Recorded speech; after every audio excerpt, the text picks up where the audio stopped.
ఉంటాడు ఓడేటప్పుడేమో గొల్ల కూర్మలు పెడతాడు ఓడగొట్టడానికి మోసం చేయడానికి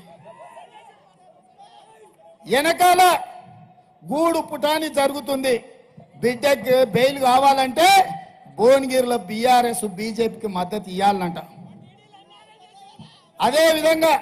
మా యాదవ్ సోదరులు అంటున్నారు 3 ఏళ్ల కింద మా డీడీలు కట్టుకుంటూ మా సొమ్మంతా మిత్తి 2 అంతలు అయిందని అందుకే వంగబెట్టి ఒక గొంతు గుద్ది గొర్రెకు తుప్పుడ తీసినట్టు తీయాలి టీఆర్ఎస్ వాడు ఎవడన్నా ఊర్లోకి వస్తే ఎంకన్నా చెప్పంగానే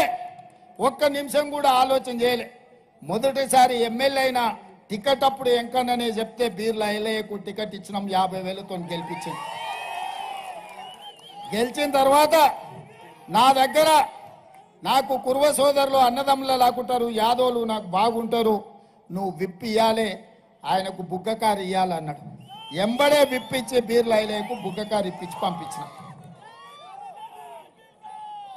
అదే విధంగా కుర్మలకిస్తే మరి యాదవుల సంగతి నన్మ యాదవ్ సోదరులు వచ్చారు అరే నీ అమ్మ మళ్ళీ అట్లెట్లరా అని అనిల్ నువ్వు ఇవాళ రాజ్యసభ ఎంపీ చేసిన పిల్లగాన్ని చేసిన మీకు తెలుసు కదా మా పొన్నం ప్రభాకర్ గౌడ్ను మంత్రిని చేసిన మా మహేష్ గౌడ్ను ఎమ్మెల్సీ చేసిన చేయలేదా చేసినావా చేయలేదా మా మాదిగ అట్లూరు లక్ష్మణ్ నువ్వు విప్పు చేసిన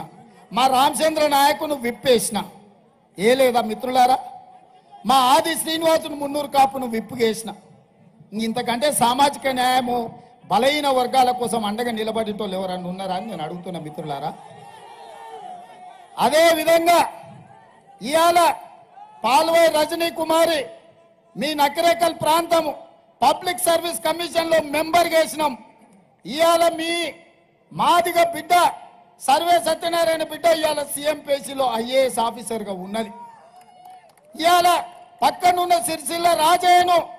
ఇవాళ ఫైనాన్స్ కమిషన్ చైర్మన్ గా ఒక మాదిగ బిడ్డను అపాయింట్ చేయించిన నేను పోయి మాట్లాడి ఢిల్లీలో అదే కాదు దామోదర్ రాజనరసింహ నేతృత్వంలో ఏబిసిడి వర్గీకరణ సుప్రీంకోర్టులో వాదించడానికి ఉద్దండులైన న్యాయవాదులను పెట్టి దామోదర్ రాజనరసింహ గారి నేతృత్వంలో ఇవాళ కేసు కొట్లాడి మీకు ఏబిసిడి వర్గీకరణ చేయాలంటున్నా ఇన్ని మంచి పనులు చేసినాక కాంగ్రెస్ పార్టీని ఓడగొట్టాలని వీళ్ళు అంటున్నారని నేను అడుగుతున్నా ఒకటే మాట 10 ఏళ్ళు వీడున్నాడు 10 ఏళ్ళు ఆయన ఉన్నాడు 10 ఏళ్లలో వాళ్ళు ఎలగబెట్టండి 100 రోజుల్లో మనం మంచి పనులు చేస్తుంటే కాంగ్రెస్ పార్టీ కార్యకర్తలు 20, 30, 50 కేసులు కట్టుకొని కష్టపడి తమ రక్తాన్ని ధారపోసి ఇవాళ ఇందిరమ్మ రాజ్యం తెస్తే పడగొట్టాలన్న ఆలోచన చేస్తుండ్రు కుట్రలు కుతంత్రాలు చేస్తున్నారు మిత్రులారా అందుకే ఈ ఎన్నికలు అత్యంత కీలకం అసెంబ్లీ ఎన్నికల్లో మీరు 2,82,000 మెజార్టీ ఇచ్చిందని మా ఎంకన్నయ్య మా రాజగోపాల్ అని చెప్తున్నాడు ఇవాళ పోటీ బీజేపీ వాడు బీఆర్ఎస్ వాడు కాదయా ఆ పక్కల నల్గొండలో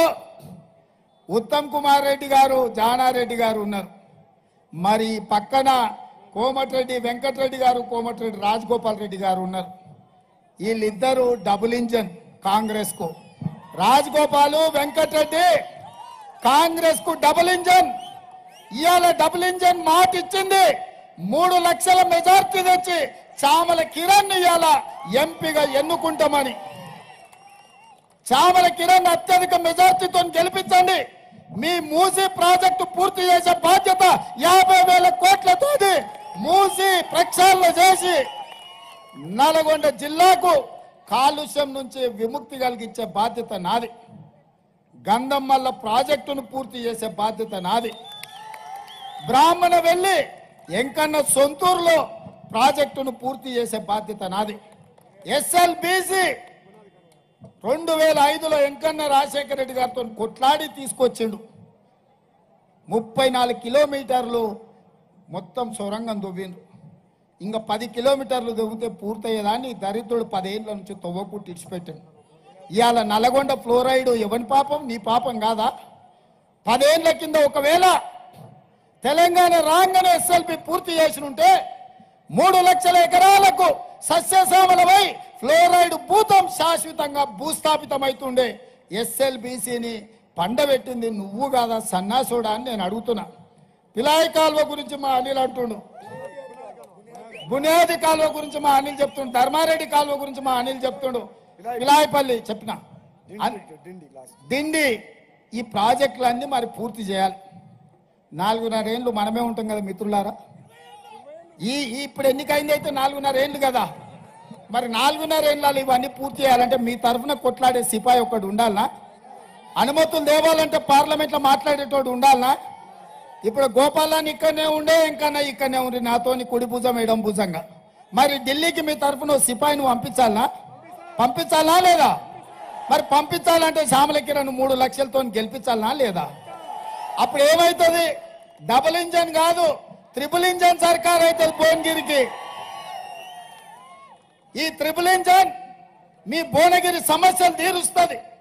ఈ ట్రిపుల్ ఇంజన్ భువనగిరికి ఐటీ పరిశ్రమలను తీసుకొస్తుంది. యాదాద్రి పేరు మళ్ళీ యాదగిరి గుట్టగా మార్చే బాధ్యత మనది.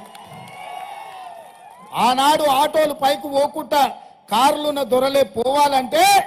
పేదోళ్ళ కోసం ఐలే చెప్పంగానే ఎంకన్నా ఆటోలను పైకి వదిలేండి. ఇవాళ పైలో కూడా భక్తులకు నిలువ నీడ లేదు, నడుస్తుంటే కాళ్ళు గాలి